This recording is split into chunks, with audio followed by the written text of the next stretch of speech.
Oui, un bébé qui hurle fort et régulièrement, c'est épuisant. Je te le concède et je te comprends. Tu peux tenter de le laisser pleurer parce que tu n'en peux plus. Néanmoins, je vais te donner 7 raisons de ne plus le faire.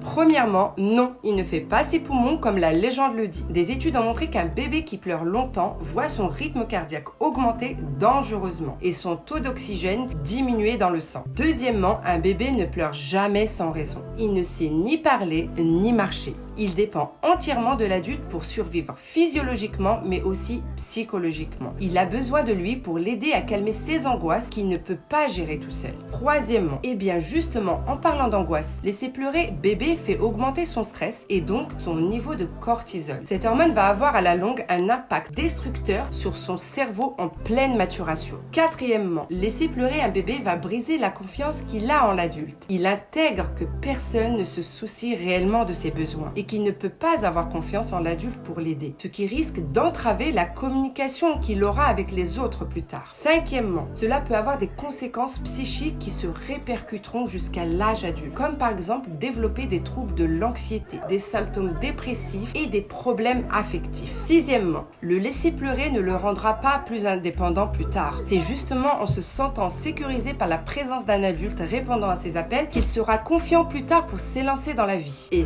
septièmement, laisser un bébé pleurer n'a aucune valeur pédagogique. Un bébé n'est pas en capacité de réfléchir ni de raisonner. Il ne va pas se dire que si l'adulte le laisse pleurer, c'est pour lui enseigner quelque chose d'important. S'il pleure, c'est qu'il y a une détresse physiologique ou émotionnelle à laquelle il faut répondre.